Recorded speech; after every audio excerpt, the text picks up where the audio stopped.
just wanted to take a minute to make a video about teaching kids to read. So it seems as though it can be quite confusing and kind of overwhelming to go through the whole series, but I'll just touch on them here. So Usborne's reading series starts with the very first reading. So this is book 1 of very first reading. There are actually a couple book 1s and then a couple book 2s. And then we go 3, 4, 5, 6, all the way up. So these are all the set. So right now, this set is the entire set of my first reading library. There we go. So that includes many of these. Now, if these books are bought individually, they're hardcover. So the awesome things about these books that I am loving right now is that they are paired readers. So that means, as they explain on this page, the parent reads one portion and the child reads the other. So as you can see, the font is smaller here for the part that the parent reads.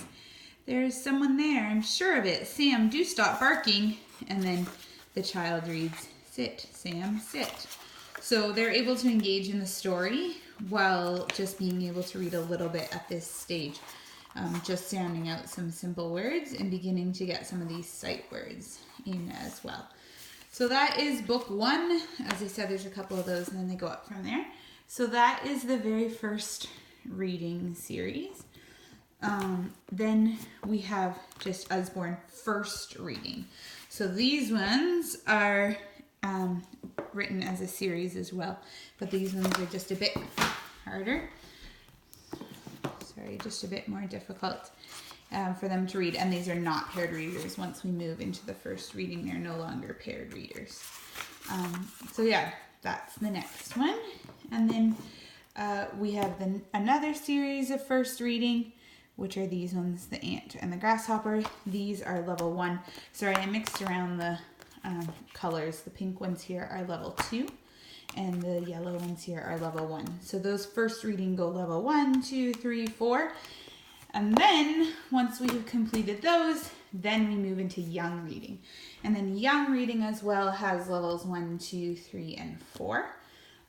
And these ones are more for just readers growing in confidence. So first reading is for readers learning to read.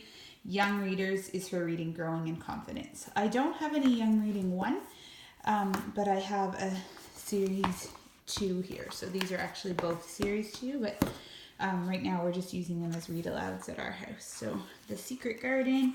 So here you go. Obviously it's an abridged Secret Garden story. It's not the whole thing, but it is doable in their level. And then again, the young reading here. So there you go. Now, the only other thing, that's how the order of the series works. The only other one that we have that's kind of an addition is our phonics books. So this is Fat Cat on a Mat, which is a compilation of them, but there's actually this many stories, which you can also buy individually. And these ones are quite basic stories. They're just a little bit harder than the very first reading series. Obviously, it's not paired reading, so there's a lot more for them to read. But these are phonics stories as they're learning to read as well. If you're talking children around that same age learning to read, I thought I'd just touch on the beginners. So these are young beginners. This is the only one I have right now, but this is for ages usually 3 to 4 plus, they say. Most of the age ranges on these are for the topic of interest age. So how old would the child be to be interested in this? Obviously, some 3-year-olds are not going to sit to hear a whole story like this.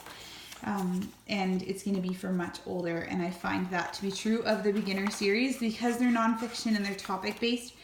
They tend to be good for a span of time and the children get a lot out of them. So that is a little bit easier that season. And then we have our typical beginners, which we have over 65 titles. I only have 4 right here. But this is Under the Sea, and they're just gorgeous books in my opinion. These are some of my favorite books. and they are a mixture of photographs and diagrams, as is a perfect example here. So throughout them, there's a mixture of both photographs, gorgeous photographs, and also diagrams, with just so much information throughout them. So that's the beginners, and then after that comes beginner plus. Again, the ages, I find they can continue for so much longer than when it says 8+, it really means plus, because there's a lot more to come. So this is about racing cars and all kinds of the different kinds of tracks and where the races take place and who knows what. And then there's throughout this one, there's a bunch of foldouts as well that show the distance of a longer track and lots of stuff like that. So obviously this is way over the age of our early readers, but I just wanted to show you kind of that span of books.